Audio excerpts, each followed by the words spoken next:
नमस्कार, प्रणाम। कैसे हैं आप सभी? आज आप सभी के लिए वास्तविक संख्या का ऑब्जेक्टिव क्वेश्चन का सॉल्यूशन लाए हैं। तो सभी बच्चों के लिए ये बहुत इम्पोर्टेंट है। जो बच्चे इस बार एग्ज़ाम दे रहे हैं 2026 में बोर्ड का, उसके लिए भी है, और जो 2027 में देंगे उनके लिए तो है ही है। तो आप इस प्रश्न को सोल्व करिए हमारे साथ। पहला प्रश्न है, दो धन पूर्णांक यानी धनात्मक पूर्णांक। आपको बताए थे कि हम धनात्मक पूर्णांक, ऋणात्मक पूर्णांक और जीरो को इसे ऐसे देखिए, पेन हम सिलेक्ट कर ले रहे हैं।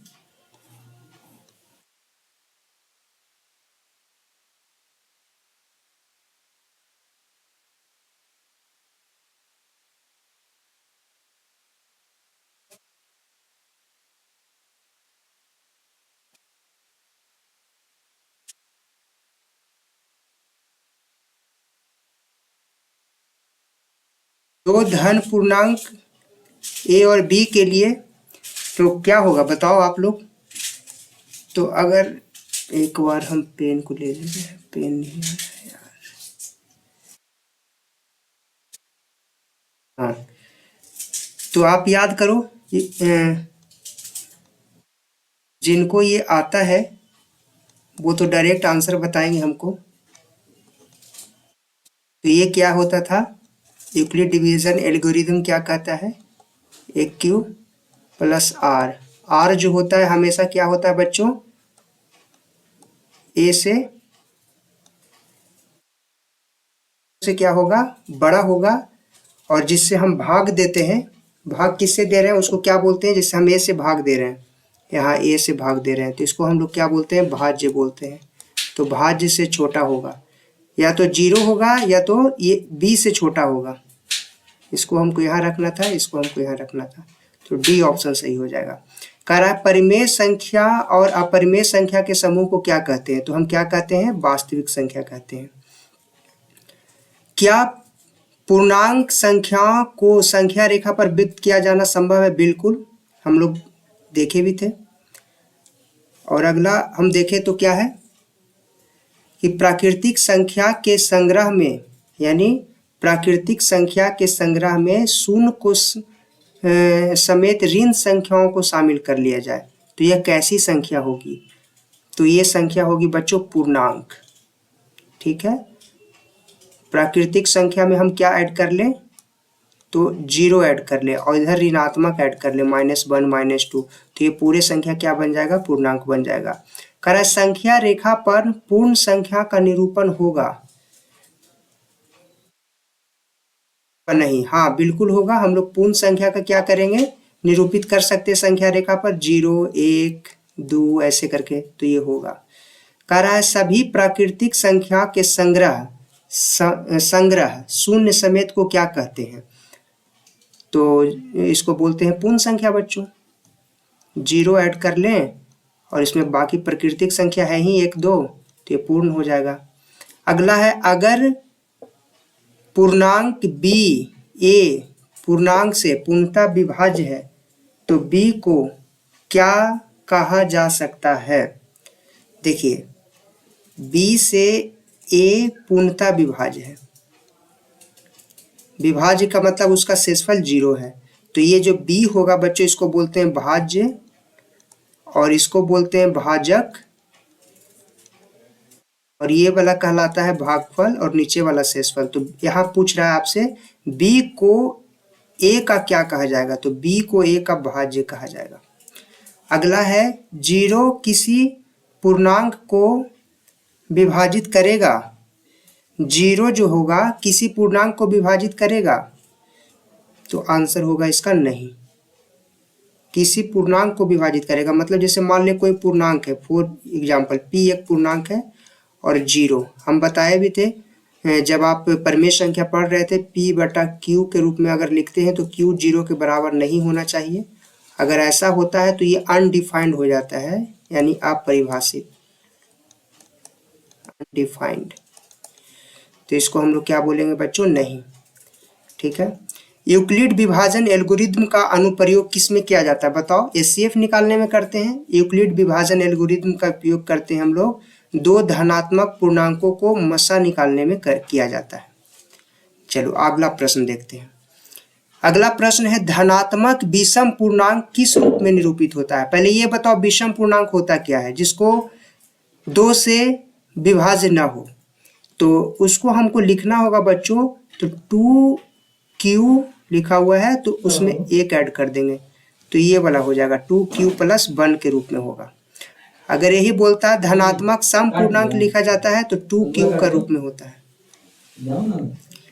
विषम पूर्णांक कहा तो ये हो जाएगा, सम पूर्णांक कहता तो ये हो जाता। चलिए अगला बनाइए बच्चों। करा है प्रत्येक धनात्मक सम पूर्णांक किस रूप में व्यक्त होता है। तो प्रत्येक धनात्मक सम पूर्णांक ये हो जाएगा 2q के रूप में व्यक्त होता है। और ऐसा ही आपका एग्जाम क्वेश्चन देखना बोर्ड में आता भी है, सब ऐसा ही तुम लिए हैं प्रश्न को। करा यूक्लिड विभाजन एल्गोरिदम किन पूर्णांकों के लिए लागू होता है। तो खाली शून्य को छोड़कर सभी पूर्णांकों के लिए लागू होता है यूक्लिड विभाजन एल्गोरिदम। यूक्लिड विभाजन प्रमेय का किन पूर्णांकों के लिए संभव है। तो यहाँ पे आंसर करेंगे केवल धनात्मक पूर्णांकों के लिए, ए ऑप्शन सही हो जाएगा। अगला है दो धनात्मक पूर्णांकों a और b का HCF सबसे बड़ा पूर्णांक d है तो d द्वारा विभाज्य होगा। बड़ा अच्छा क्वेश्चन है। जैसे दो है संख्या है, a है और b है, इसका HCF कितना दिया हुआ है, मान लो कुछ HCF है। हम इसका एक उदाहरण ले लेते हैं, 2 और 4 है, इसका HCF क्या होगा बच्चों। तो इसका HCF हो जाएगा 2। तो जो 2 HCF होगा ये सब जो D है, यानी D = 2 है और ये A है और ये B है। तो बताओ ये D जो होगा यानी जो 2 है इसको भी डिवाइड कर रहा है, इसको भी डिवाइड कर रहा है, तो क्या कर रहा है, D द्वारा विभाजित होगा। केवल A केवल B नहीं, दोनों को डिवाइड करेगा। HCF जो होता है वो दोनों को डिवाइड करता है, तो C ऑप्शन हो जाएगा। आप देख भी रहे हैं, नहीं समझ में आता एक उदाहरण और दे रहे हैं। देखो जैसे ये 4 है और ये 4 है और ये 6 है, इसका बताओ HCF क्या होगा, हाईएस्ट कॉमन फैक्टर इसका क्या होगा। तो इसका HCF 2 होगा। बताओ 2 इसको भी डिवाइड कर रहा है, 2 इसको भी डिवाइड कर रहा है, तो यही प्रश्न है ये। अगला देखिए, करा है दो धनात्मक पूर्णांक C और D जहां C बड़ा है D से हो तो भागफल तथा शेषफल R है, तो ये हो तो निम्नलिखित में कौन सा संबंध सत्य होगा। कौन सा संबंध सत्य होगा, बड़ा ध्यान से इस प्रश्न को करिए। आंसर तो यहाँ पे देख के आप बता ही देंगे कि ये होगा, लेकिन इसको थोड़ा समझने का कोशिश करिए क्या होगा। C बड़ा है D से और इससे हम क्या कर रहे हैं, डिवाइड कर रहे हैं। तो D से ऐसे करके डिवाइड किया जा रहा है C को, और यहाँ पे रिमाइंडर जो है R आ रहा है, तो R तो क्या होगा, हमें यही वाला चीज होगा। तो इसको अगर हमको लिखना भी होगा, ये Q है तो C बराबर क्या लिखाएगा, DQ + R, तो B ऑप्शन सही है। अगला है दो धनात्मक पूर्णांक C और D जहां C बड़ा है D से, तो इसका HCF क्या होगा अगर शेषफल R = 0 हो।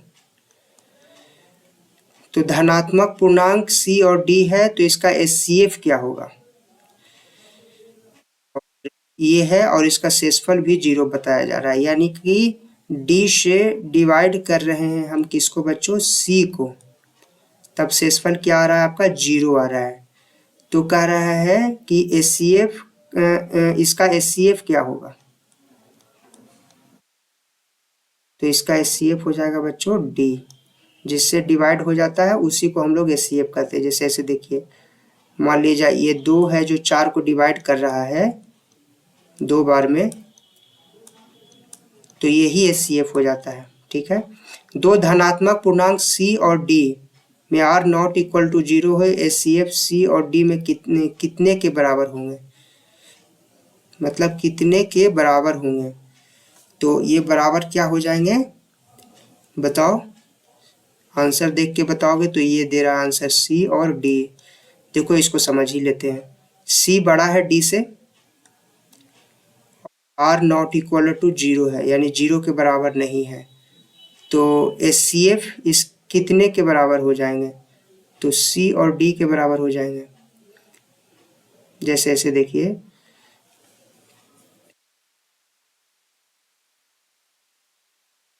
समझ गए होंगे इसको, और नहीं समझे तो बाद में समझते, इसको आगे कर रहे हैं। इतना का परमेयकरण गुणांक क्या होगा? परमेयकरण, रेशनलाइजेशन, देखिए इसको क्या लिख सकते हो आप? इसको लिख सकते हो 9 इंटू 2, फिर इसको और तोड़ोगे तो क्या लिखोगे? 9, फिर ऐसे, तो ये 3√2 हो जाएगा। तो कह रहा है कि इसका परमेयकरण गुणांक क्या होगा? तो परमेयकरण गुणांक इसका ये हो जाएगा। गुणांक का मतलब ये होता है, जैसे अगर ax लिखा हुआ है तो x का गुणांक a हो गया, अगर a इंटू वाई लिखा हुआ है तो y का गुणांक a हो गया। तो यहाँ पर रेशनलाइजेशन गुणांक कह रहा है, तो यहाँ 3 का गुणांक किसका हो जाएगा? √2 हो जाएगा। अगला ध्यान से देखना है 19 नंबर। देखिए 19 नंबर क्या कह रहा है? कह रहा है अपरिमेय संख्या को p बटा q के रूप में व्यक्त किया जा सकता है। नहीं, अपरिमेय संख्या को इस रूप में नहीं किया जा सकता है। तो ये तो बहुत आसान सा था। कह रहा है 20 नंबर, यूक्लिड विभाजन एल्गोरिथम दो धनात्मक पूर्णांकों में निम्न में से किसे परिकल्पित करने के लिए किया जाता है? तो HCF के लिए किया जाता है यूक्लिड विभाजन एल्गोरिथम, दो धनात्मक पूर्णांकों के। ठीक है, तो ये आसानी है। कह रहा A और B का LCM 36 है, HCF 2 है, तो A का मान क्या होगा?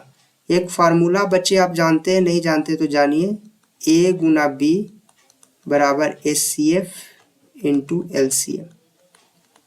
बस इसी का यूज करके इसको आपको हल कर देना है। ठीक है ना? A और B का LCM ये है और HCF ये है, तो A का मान पूछ रहा है आपसे। LCM कितना है? 36 है। LCM कितना है आपका? 2 है, और A का मान पूछ रहा है। A का दो संख्याओं A और B में LCM इतना है, HCF इतना है, तो A का मान क्या होगा? तो बच्चों A का जो मान हो जाएगा, A का मान क्या हो जाएगा? कैसे निकालोगे? क्योंकि इसमें दोनों नहीं दिया हुआ है, न ये दिया हुआ है न ये दिया हुआ है, तो इसको कैसे करना है हमको, देखते हैं आगे।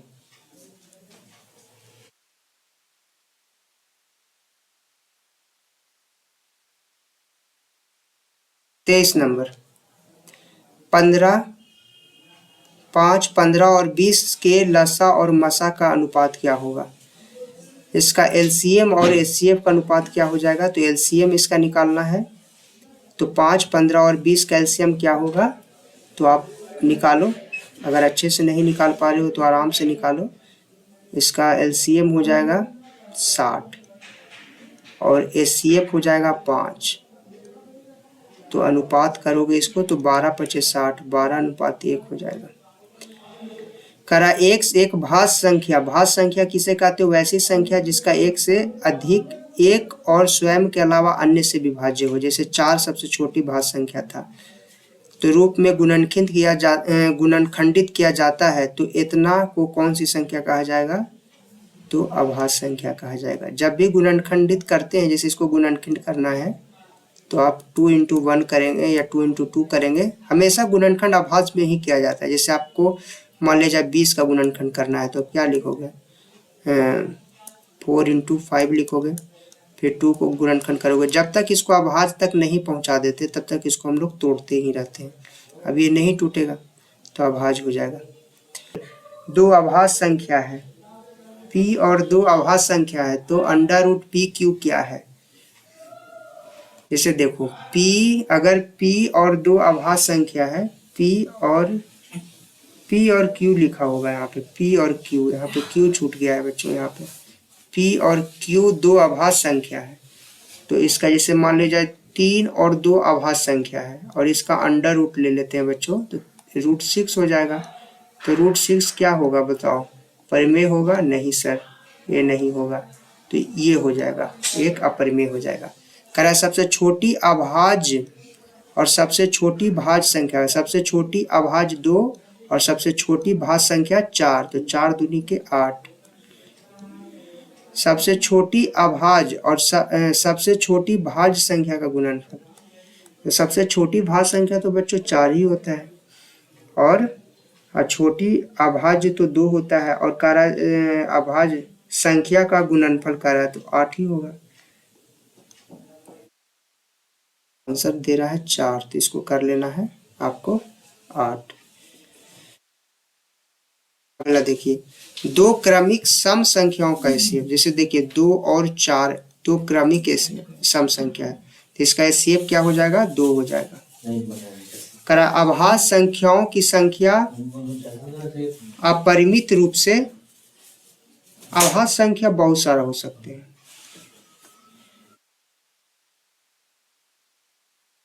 करा निम्नलिखित में कौन अभाज्य संख्या, अभाज्य संख्या किससे कहते हैं, जो 1 से और स्वयं से विभाज्य हो, तो ये तो भाज्य है, ये भी भाज्य है, ये भी भाज्य है, क्योंकि ये 3 से भी डिवाइड है, तो ये हो जाएगा।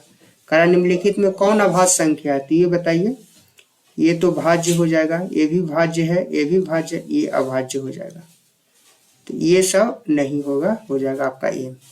करा इतना को अभाज्य गुणनखंड में 5 का अधिकतम घात क्या होगा, तो याद रखिए बच्चों,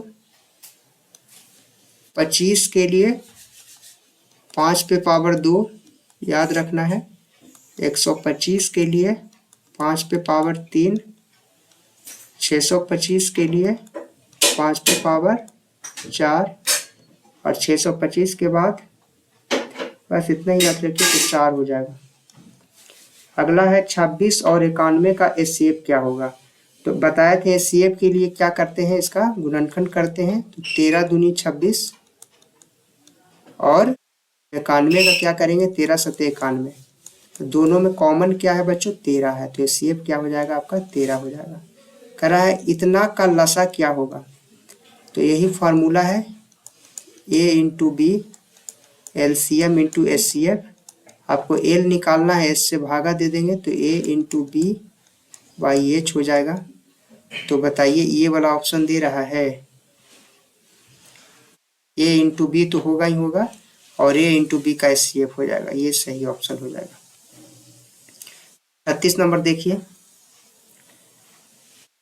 156 के अभाज्य गुणनखंड में 2 का महत्तम घात क्या होगा, बच्चों इसको थोड़ा सा ये भी याद रखिएगा, लिख दे रहे हैं बोर्ड पर आपको यहाँ पे, जैसे 2 पे पावर 2 है तो आप याद रखते हैं 4, 2 पे पावर 3 8, 2 पे पावर 4 16, 2 पे पावर 5 32, 2 पे पावर 6 64, 2 पे पावर 7 128, 2 पे पावर 9, तो हो जाएगा 256, 2 पे पावर 10 तो क्या हो जाएगा 500, ठीक है। तो आपको क्या पूछ रहा था, 156, अच्छा 156 पूछ रहा है, आप क्या कर ले, फैक्टर ही कर लीजिए, ऐसे ही वाला याद रखिएगा तो ठीक रहेगा।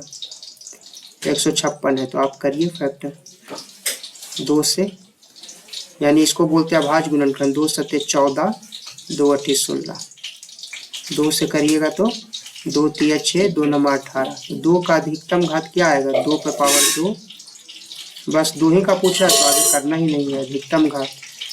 करा वह धन पूर्णांक जो 1 अथवा स्वयं से भाज्य हो, तो वह हो तो किस तरह का पूर्णांक होगा, तो आपको बताए थे 1 और स्वयं से मतलब जो विभाज्य उसको बोलते हैं अभाज्य। करा प्रत्येक भाज्य संख्या को अभाज्य संख्या के घातों के गुणनफल के रूप में लिखा जा सकता है अथवा नहीं।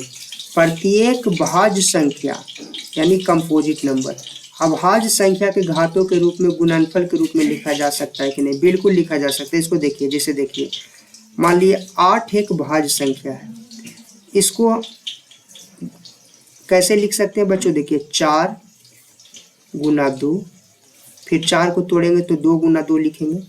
अभी 8 का मतलब हो गया 2 पे पावर 3, तो 2 पे पावर 3 बोलिए या तो 8 बोलिए, बात बराबर है। तो 8 यहाँ पे क्या है, 8 क्या है, भाज्य संख्या है, लेकिन 2 क्या है, अभाज्य संख्या है। तो अभाज्य संख्या के घात के रूप में इसको लिख दिए ना, तो यही कह रहा है लिखा जा सकता है कि नहीं, अथवा नहीं, तो लिखा जा सकता है। ऑप्शन नंबर ए हो जाएगा। देखिए अब 38 के बाद 39 नंबर कर रहा है, ये किस प्रकार का संख्या है। हाँ, तो ध्यान से इसको आपको देखना होगा पहले, क्योंकि 7 गुना 11 गुना 13 प्लस 13 है, तो ये किस प्रकार का संख्या होगा। जैसे देखिए 2 है, हम 7 और 11 को भूल जाइए, 2 है और 3 है, इसको मल्टीप्लाई, 2 कैसा संख्या है तो बोलिएगा सर अभाज्य संख्या है। 3 कैसा संख्या, अभाज्य संख्या, ये दोनों को गुना कर देंगे तो क्या मिलेगा, 6 मिलेगा। 6 अभाज्य संख्या है क्या, तो नहीं। 6 कैसा संख्या है, भाज्य संख्या है। 6 कैसा संख्या है सर, भाज्य संख्या है। तो उसी प्रकार से बच्चों ये क्या हो जाएगा, भाज्य संख्या हो जाएगा। इतना में 5 का अधिकतम घात क्या होगा, आपको कुछ नहीं करना पड़ेगा, आपको चुपचाप फैक्टर ही करना पड़ेगा इसको। 2 3 7 5 0,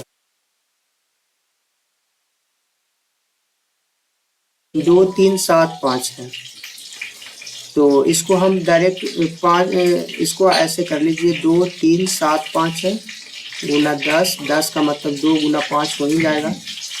अच्छा, इस पे कर दे रहे हैं, 10 का मतलब क्या हो जाएगा, 2 गुना 5, तो आपको इसको करना पड़ेगा, 2 3 7 5 को इसको करिए, 2 3 7 5 से डायरेक्ट कर दे रहे हैं, 5 चौके 20 और 5 सत्ते 35 और 5 पचे 25 तो काटेंगे इसको, तो पन्नमा 45 और 5 पचे 25, 5 से काटेंगे इसको बच्चों तो क्या हो जाएगा, 9 पचे 95। तो 5 पर पावर 3 यहाँ से आया, 5 पर पावर 1 यहाँ पे लाए थे, तो 3 1 4 हो जाएगा। ठीक है, इतना को किस रूप में है, तो देखिए पावर को जब भी ना, जैसे मान लीजिए ये है बटा में, अब पावर 2 है और ऊपर इसको ले जाना चाहते हैं तो ये माइनस का हो जाता है, तो ये हो जाएगा ऑप्शन। P और Q 2 अभाज्य संख्या है, तो इसका HCF क्या होगा, याद रखिए, जैसे 2 और 3 अभाज्य संख्या है तो इसका HCF क्या होगा, अभाज्य संख्या में हमेशा एक ही कॉमन होता है, तो इसका आंसर ये हो जाएगा। A और B का परमेयकारी गुणांक क्या होगा, परमेयकारी गुणांक क्या होगा, हाँ तो A माइनस बी हो जाएगा, इसका क्या हो जाएगा, A माइनस बी, क्योंकि इसके उल्टा करके हम लोग क्या करते थे, परमेयकरण करते थे। 45 इतना का महत्तम समावर्तक क्या होगा, महत्तम समावर्तक मतलब क्या होता है, जो दोनों में कॉमन हो। कॉमन देखिए 3 पे पावर 3 है, 3 पे पावर 2 है, तो 3 पे पावर 2 निकाल लेंगे, एक कॉमन निकल जाएगा यहाँ से, 3 पे पावर 2, और बताओ क्या कॉमन आ जाएगा, 2 एगो आ जाएगा और एक 5 आ जाएगा, तो 3 पे पावर 2 का मतलब 9, 5 दूनी 10, तो 90 हो जाएगा। करा संख्या 4 पर पावर n, जहाँ n एक प्राकृतिक संख्या है तथा n का कोई ऐसा मान जिसके लिए 4 पर पावर n के अंक 0 पर समाप्त होंगे, तो ऐसा कोई n नहीं, ऐसा कोई n नहीं। 47 नंबर देखिए, करा एक वृत्ताकार पथ पर 3 धावक एक स्थान से दौड़ना प्रारंभ करते हैं और इतना घंटे में चक्कर लगाते हैं, तो तीनों एक बिंदु पर कब मिलेंगे। तीनों का शेप निकालिए, 1 3 और 5 का क्या हो जाएगा, 15, वही आंसर हो जाएगा। सेम प्रश्न है, इसमें 3 4 8 का शेप निकालिए, एलसीएम सॉरी, तो क्या आ जाएगा, 24 आ जाएगा, यही आंसर होगा। अगला है, निम्नलिखित में कौन अभाज्य संख्या है, तो अभाज्य संख्या आप बता ही देंगे, ये हो जाएगा जिसका एक और स्वयं क्या हो, स्वयं से सिर्फ भाग लगता हो। अगला है 65 तथा 117 का HCF इतना के रूप में है, तो m का मान क्या होगा, 65 और 117 का HCF। 65 और 117, 13 पचे 65, 13 नामा 17 से, तो 13 तो दिख रहा है कि 13 होगा। तो एक बार देखिए इसका मतलब 13 लाने के लिए, जैसे 13 लाने के लिए 6m माइनस 117, सॉरी 65m है ना, ये इसको 13 बनाने के लिए 65m माइनस 117 है। तो m के जगह पे क्या रखिएगा, m के जगह पे मान लीजिए 1 रखेंगे तो 65 माइनस 117 होगा, तो नहीं बनेगा 13। 2 रख के देखिए तो 65 दूनी हो जाएगा 130, 130 में से आप घटाइएगा 17, 100 तो 13 आ जाएगा, यानी कि बी ऑप्शन हो जाएगा। समझ गए ना। पहले इसका एचसीएफ निकाल लिए, फिर इसका एचसीएफ को बराबर कर दिए इसके, और एम का वैल्यू चूज किए, इसमें से ऑप्शन से चूज करना, ये ऑप्शन से बनाने में आपका बेहतर होगा, ठीक है। नहीं तो इसको आप सोल्व करिए, तो 17 को इधर ले जाइए, फिर 65 से भाग दीजिए तो आंसर 2 आ जाएगा। ऐसे भी कर सकते हैं। चलिए 2, 10 और 20 के एलसीएम और एचसीएफ का क्या निकालना है, रेशियो निकालना है, अनुपात निकालना है। 2, 10 और 20 का एलसीएम क्या हो जाएगा बच्चों, 2, 10 और 20 का एलसीएम हो जाएगा आपका 20, और कह रहा है कि 2, 10, 20 का एचसीएफ क्या हो जाएगा, तो हाईएस्ट कॉमन फैक्टर जो तीनों दोनों में कॉमन हो, तो दोनों में कॉमन 2 ही है, इसका रेशियो क्या हो जाएगा, 10:1 हो जाएगा, यानी कि बी ऑप्शन आपका करेक्ट है। कह रहा है सबसे छोटी भाज्य संख्या, छोटी और सबसे छोटी अभाज्य संख्या का एचसीएफ कितना होगा। सबसे छोटी भाज्य संख्या, देखिए सबसे छोटी भाज्य संख्या तो बच्चों 4 है, आप भी जानते हैं। सबसे छोटी अभाज्य संख्या 2 है, ये दोनों का एचसीएफ 2 होगा। 53 नंबर, यदि ए और बी अभाज्य संख्या हो तो ए और बी का एलसीएम क्या होगा। अभाज्य संख्या हो, जैसे देखो 2 और 3 एक अभाज्य संख्या हो, अगर एलसीएम लिखे तो पूछा है तो क्या करेंगे, डायरेक्ट गुना, तो ए और बी को डायरेक्ट गुना कर देंगे। कह रहा है 2 लगातार संख्याओं का एचसीएफ क्या होगा, जैसे 2 लगातार, जैसे 2 और 3 का एचसीएफ क्या होगा, तो 1 ही हो जाएगा। चाहे 1 या 2 का एचसीएफ क्या होगा, 1 हो जाएगा। 3 और 4 का एचसीएफ क्या होगा, 1 होगा, तो 2 लगातार का एचसीएफ 1 हो जाएगा। इतना का अभाज्य गुणनखंड, कितने अभाज्य गुणनखंड है, इसको तो ब्रेक करना पड़ेगा आपको। 5 0 0 5, 5 से करेंगे 1 0 0 1। अब ये किससे डिवाइड होगा, तो 37 से, देखिए तो डिवाइड हो रहा है का 37 से, तो 37 का 37, 37 दूनी 74, 7 दूनी 14, 3 दूनी 6 1 7, 3 बार में करेंगे तो 7 तिया 21, 3 तिया 9 2 11, 111, यानी कि आपको 2 बार में लगाना पड़ेगा।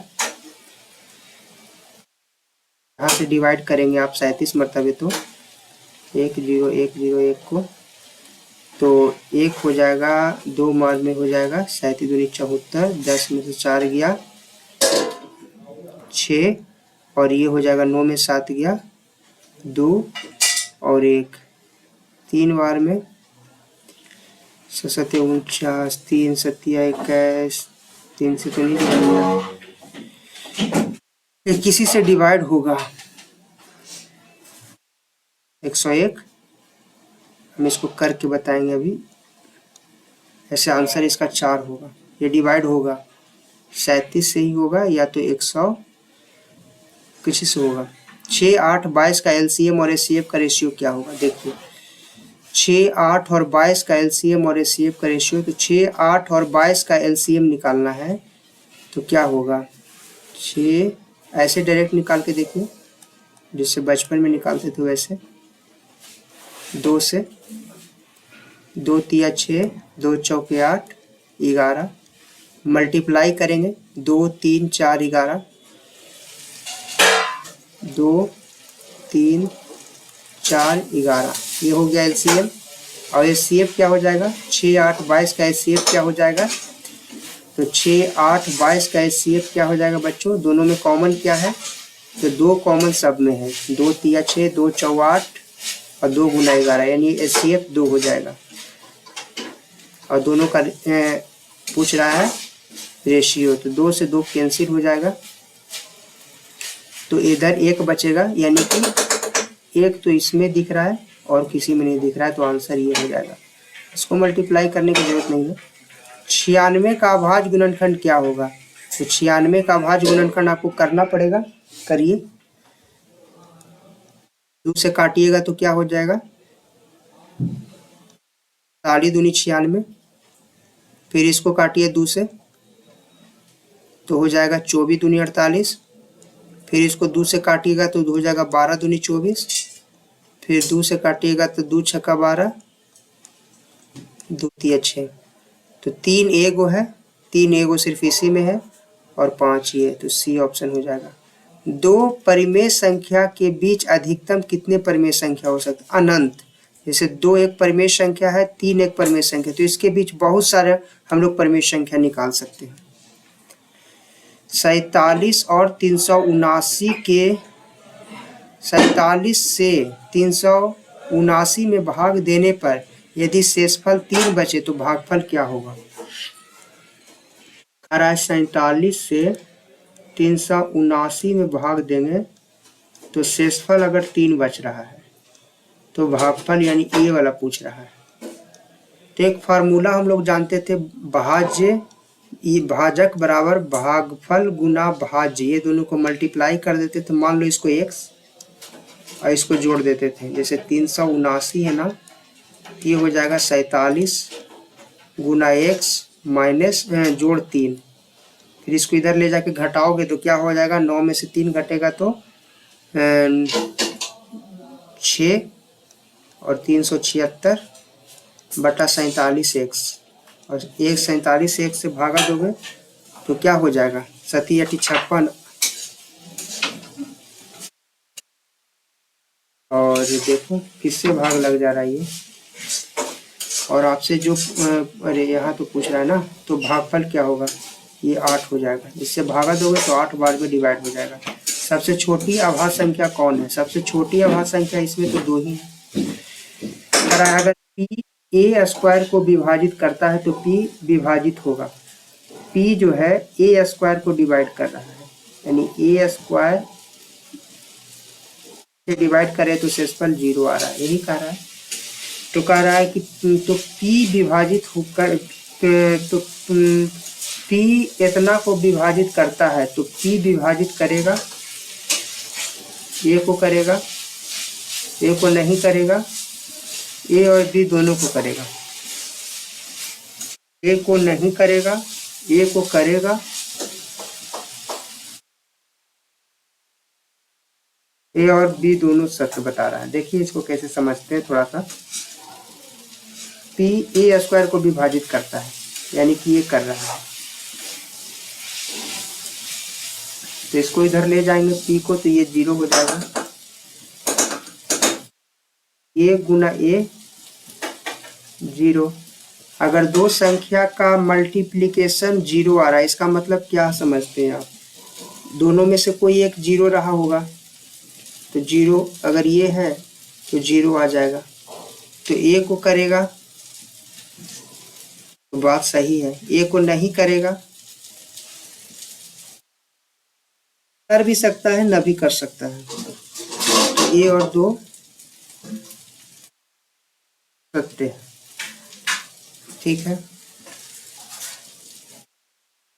लेकिन a को करेगा, जैसे ऐसे समझो, एक एग्जांपल दे देते हैं आपको, जैसे 4 का 4 है, यानी 4 का स्क्वायर 2 से डिवाइड है, यानी इसका रिमाइंडर 0 आ रहा है। 4 को 2 डिवाइड कर रहा है, करेगा, ये भी 4 को करेगा। जैसे और एक उदाहरण ले लो, 6 का स्क्वायर 3 से डिवाइड है, तो 6 भी 3 से डिवाइड है, ए को करेगा। यहाँ ऑप्शन बी सही है, ठीक है ना बच्चों, ए सही हो जाएगा, बी ऑप्शन ये गलत। दो संख्या का गुणनफल 8670 है, HCF 17 है, LCM क्या होगा? तो दो संख्या का गुणनफल इसको ऐसे करके बनाना पड़ेगा आपको, जो फार्मूला हम लोग जानते हैं, A गुना B बराबर LCM into HCF। A Guna B दिया हुआ है 8670 और LCM आपको निकालना है, HCF से भागा देना है। HCF 17 हो जाएगा, तो 17 हो जाएगा, तो ये 7 बार में अब इसको डिवाइड करिए और डिवाइड करने से जो आएगा वही आंसर हो जाएगा। तो ये आंसर सीधे हो जाएगा। ठीक है। किसी पूर्णांक m के लिए सम का रूप क्या हो जाएगा? तो ये ऑप्शन हो जाएगा 2m। कह रहा है किसी धनात्मक पूर्णांक a तथा b के लिए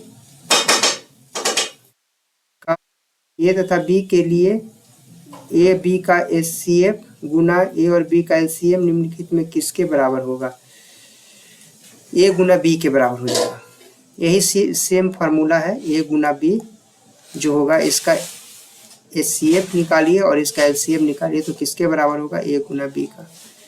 सी ऑप्शन सही हो जाएगा। पाई क्या है बच्चों? तो ये परीक्षा में बहुत बार पूछा है। ये एक अपरिमेय संख्या। कैसा संख्या है? अपरिमेय संख्या है।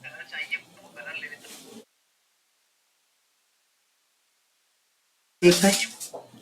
अब अगला देखिए, √5 क्या है? तो ये क्या है?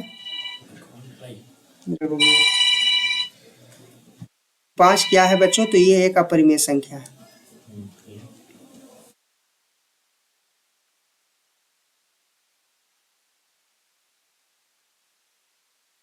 ये अपरिमेय संख्या हो जाएगा। ठीक है। निम्नलिखित में कौन अपरिमेय संख्या है? तो अपरिमेय के साथ परिमेय गुना करेंगे तो ये भी अपरिमेय हो जाएगा। इसको सोल्व करोगे तो ये दोनों कैंसिल हो जाएगा, तो 3 बचेगा, तो ये परिमेय हो जाएगा। इसको करोगे सोल्व तो सोल्व करना पड़ेगा आपको, लेकिन जब आंसर आपको मिल ही गया तो आप इसी को टिक कर लो। पाई अपरिमेय है और पाई के साथ परिमेय का गुना करेंगे तो जो संख्या बनता है वो भी अपरिमेय बन जाता है। बाकी चेक करना ही नहीं है आपको। चलिए अगला बताइए, निम्नलिखित में कौन सी संख्या अपरिमेय है? तो अपरिमेय है तो यही दिख रहा है आपको, आगे निकल जाइए। π/2 क्या हो जाएगा? तो ये एक अपरिमेय हो जाएगा, क्योंकि पाई अपरिमेय है और अपरिमेय को परिमेय से भाग देंगे तो प्राप्त संख्या भी अपरिमेय हो जाएगा। इतना कौन सी संख्या है? तो ये अपरिमेय संख्या है। क्वेश्चन बहुत छोटा छोटा है लेकिन सोल्व करते जाइए। ये कैसा संख्या बच्चों? 5 परिमेय, परिमेय में अपरिमेय का गुना अपरिमेय। ये कैसा संख्या हो जाएगा? परिमेय बटा अपरिमेय, अपरिमेय, अपरिमेय बटा अपरिमेय, क्या हो जाएगा? अपरिमेय। सॉरी, क्योंकि ध्यान से देखिए 12 का हम लोग ना फैक्टर कर सकते हैं। एक बार देख लिया करो, अगर ऐसा प्रश्न आए तो 4 तिया 12 होता है, तो 4 का 2 निकल जाएगा और √3, 3 से 3 डिवाइड हो जाएगा, 1/2 हो जाएगा।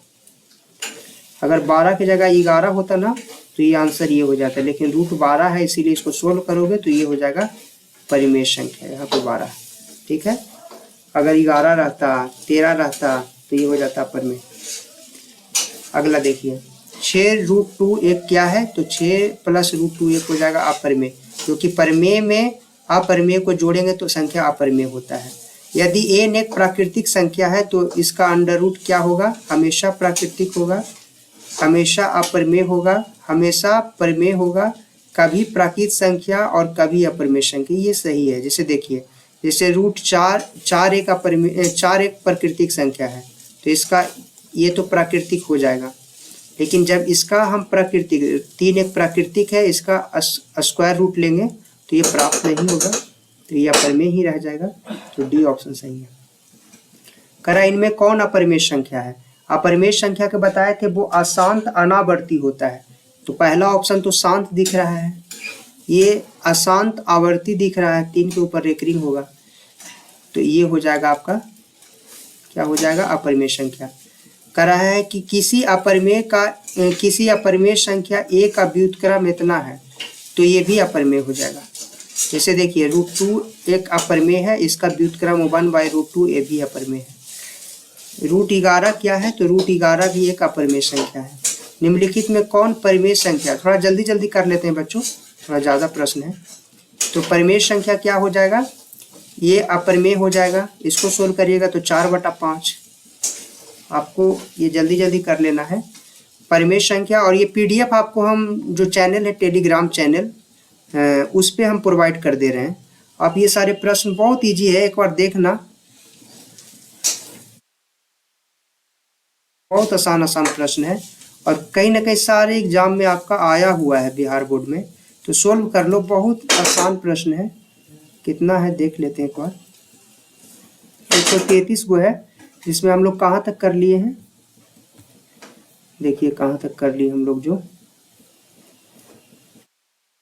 और ऊपर हम लोग 2-3 प्रश्न को थोड़ा सा छोड़े हैं, तो उसको अगर होता है तो करना, ना तो फिर बाद में उसको हम लोग करेंगे।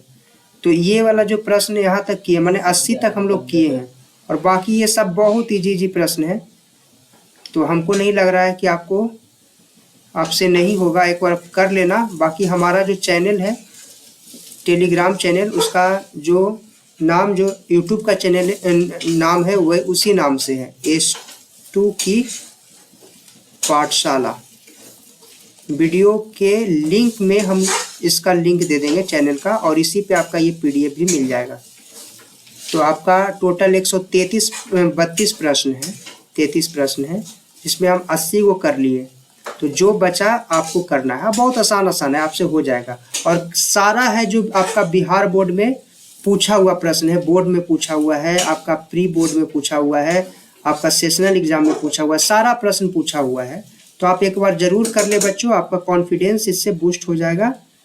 और देख ले रहे हैं, क्योंकि ऑलरेडी 43 मिनट का वीडियो बन चुका है, तो हम ना चाहते हैं कि ज़्यादा बड़ा हो। तो इसके बाद आप करिएगा। Thank you.